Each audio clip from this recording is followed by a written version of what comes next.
Merħba l-programm ieħor ta' Maltese DownUnder, magażin kulturali mill-belt ta' Melbourne. Jiena Marlene Scicluna insellmilkom. Fil-programm illum ser nitrattaw storja ħelwa ferm ta' mara Awstraljana li sentejn ilu saret taf b'sigriet li nistgħu ngħidu bidlilha ħajjitha. Ser niltaqgħu wkoll ma' awtur Awstraljan ta' nisel Malti David Xkembri. U l-aħħar taqsima ser tkun ir-rokna tat-tisjir ma' xef Malti Anton Camilleri. Bir-riċetta tal-lum ser tkun stuffat tal-qarnit. Nibdew bl-ewwel taqsima u żgur li l-istorja ta' Lucy Walsh ser tmissil qlub tagħkom ilkoll. I was 52 years of age and Mum asked me to come up. She wanted to tell me something. And yeah, it was just an absolute shock. She said that she had been in a relationship, separated from her husband, and had a relationship with this man, and he was my biological father. So yes, for 52 years I grew up in a family with a father that I thought was my father, and that turned out to be so untrue. So did your mother tell you that your biological father was actually Maltese? She just told me his name was Anthony Camilleri, and yeah, and since then I found out that that's like Smith in yes. Australian. So Anthony Camilleri, and she met him at work, which was the Q mental asylum back then in 1960, and that her relationship, they lived together in St Albans. So really that was the only information I had to go on. So, getting that information, what was the process then? What did you go through to the day that you actually got the phone call or the letter that I am your father? Well, it's not as easy as they say, you know, on ancestry.com, just type in the name and there it is. It's not like that at all. We went through birth, deaths and marriages and phone books, and I wrote letters, rung Camilleri's in Melbourne. Didn't know where he lived, obviously. Then decided to approach the Leader newspaper in St Albans, knowing that the Malta community tends to stay together, and I was hoping that some relative would still be there. So I did that. From that, That's Life magazine approached me to do a story, which was great. And it was through those papers that the lead came.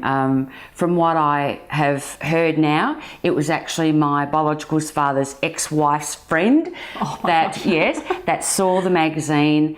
Then they sort of took steps to follow it up, saw it in the Leader paper, contacted anonymously the Leader newspaper, and they put us in touch with the name and told us that it was in Queensland. So from that, I drafted a letter, sent photos of myself with my children, and 5 days later, the phone rang and it was actually him. Yeah. Describe that feeling. It's very hard. It's very hard to put into words. Yeah. Hearing that voice. Yeah, it was just like, hello, this is Anthony Camilleri. I think I'm the man you're looking for. I'm like, really? And I was kicking my partner. I was really excited, and so we chatted briefly about my mum and their relationship, and then decided that we should do a DNA testing. Not that we thought it was necessary, but best to be safe and do that. So that process in itself was more delayed, another 4 weeks later, by the time the paperwork got sent to him in Queensland and back to me.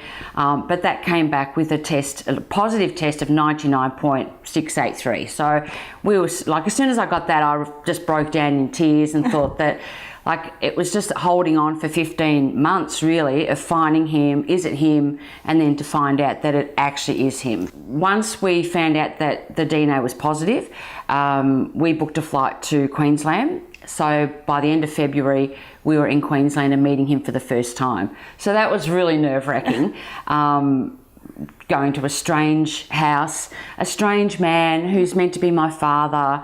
But it was like, the first night we went out for dinner, and my brother also was in Queensland, so we met him at the same time.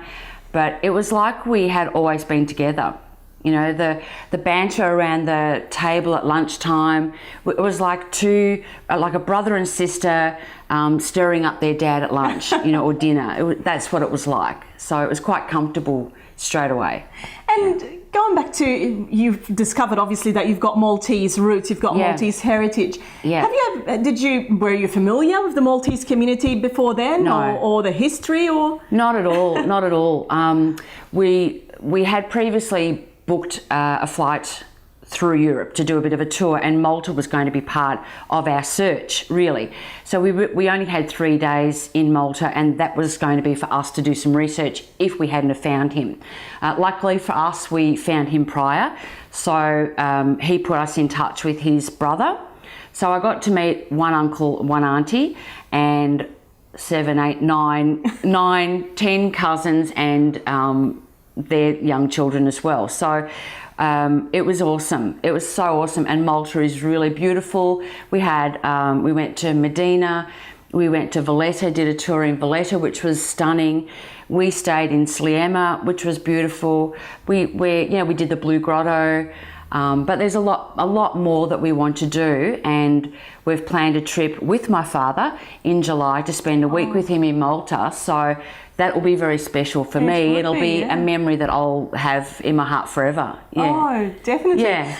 Did you feel that there was a connection to the land? A lot of people, I mean, you didn't know for a long time about your connection or your Maltese roots. But while you were there, did you feel that there was a connection to the land at all, or to the people? Yeah, I think so. And I think that even my partner Alex said to me that you are so comfortable here. Like, you just look at home here. Yeah. And I remember even last year we went to a Maltese market in St Albans because I needed to buy pastizzis and all that, because my dad was coming to visit me. So you've seen the light, you know about pastizzi now. Pastizzis, beautiful. So I was going to this Maltese market in St Albans to try and get all the Maltese favourites for my dad for his visit. And Alex even said to me back then, he said, you are so comfortable, like, look at you, you are just so in this, look at you. You are Maltese, and that's it. Yeah, and I feel it, like, you know, I'm proud to be Maltese, yeah. Have you got any plans of putting this amazing story into a publication anytime soon? Well, you know, like, it's a real shock when you're 52 years of age and you find out that your dad's not your real dad. So I had to go and see a psychologist, and I found a beautiful woman who's a Buddhist nun, and she just sort of led me, you know, through the whole search and through my own thoughts. And her suggestion to me was to start writing, put it all down. So I think I'm at about 70,000 words.